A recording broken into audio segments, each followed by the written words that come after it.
Assalamualaikum warahmatullahi wabarakatuh. Perkenalkan, nama saya Arti Findiani.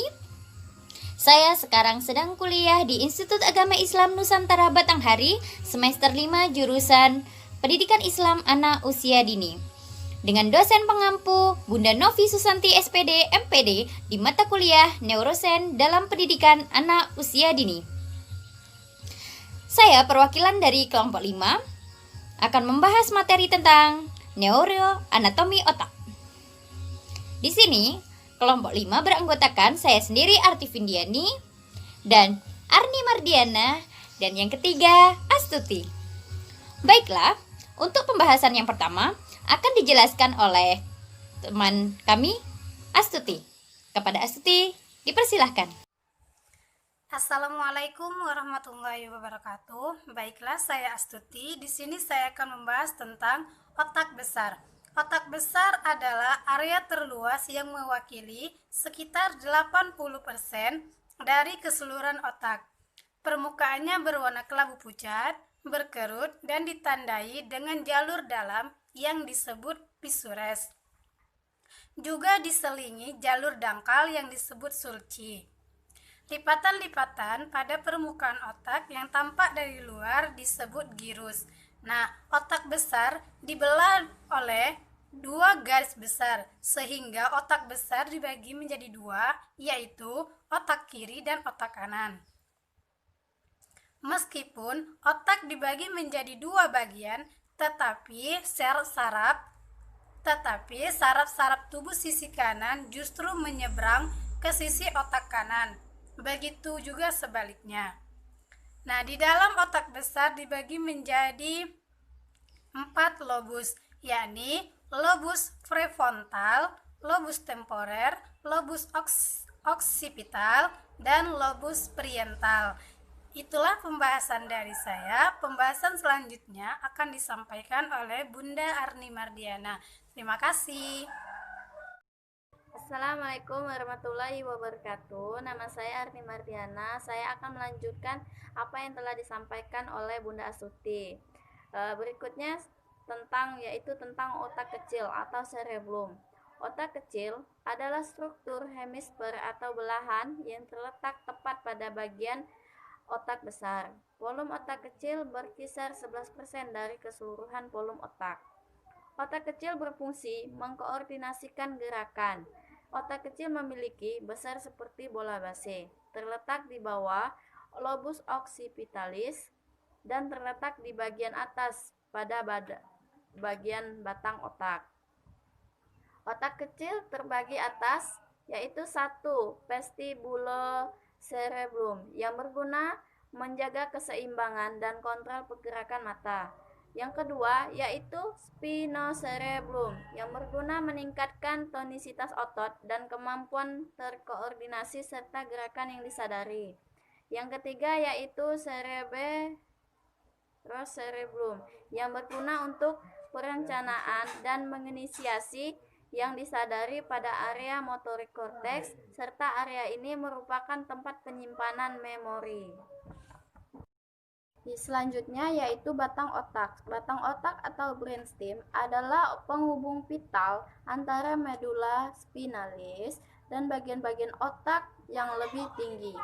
Area ini merupakan area tertua dan terdalam dari otak. Salah satu fungsi batang otak adalah untuk penciuman. Saraf penciuman ini langsung menuju sistem limbik yang merupakan artefak evolusioner. Seluruh fungsi-fungsi vital badan seperti detak jantung, respirasi atau pernapasan, suhu tubuh, pencernaan dimotori dan dikontrol batang otak. Terima kasih. Itulah penjelasan dari saya yang akan dilanjutkan oleh Bunda Artifin. Terima kasih. Wassalamualaikum warahmatullahi wabarakatuh. Baik, terima kasih. Saya Arti Findiani akan melanjutkan penjelasan mengenai neuroanatomi otak selanjutnya, yaitu yang keempat, sistem limbik. Limbik itu artinya batas. Nah, sistem limbik ini adalah serangkaian saraf yang mempunyai hubungan secara langsung, dan sistem limbik ini menempati posisi puncak batang otak dan di bawah otak besar. Nah, tadi sudah dijelaskan ya letak batang otak, letak otak besar itu di mana. Nah, dan sistem limbik ini yang menduplikasi masing-masing hemisfer otak, ya. Dan masing-masing struktur ini memiliki fungsi yang berbeda-beda dalam hal memproses emosional. Nah, sistem limbik ini fungsinya itu untuk mengontrol perasaan, emosi dan perasaan tentang emosional. Nah, terdapat 4 sistem limbik di otak. Baik, kita perhatikan gambar ini ya Bun. Ini adalah otak besar, ini batang otak, dan ini adalah letak sistem limbik itu di sini Bunda. Ya, di sistem limbik. Yang pertama yaitu talamus. Ini talamus Bunda, nih bulat ini. Talamus ini adalah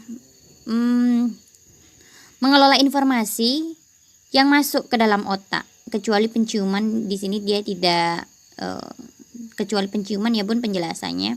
Nah, dari informasi yang diterima talamus nanti, talamus akan meneruskan ke bagian-bagian otak lainnya. Yang kedua adalah hipotalamus. Hipotalamus tuh yang ini Bunda.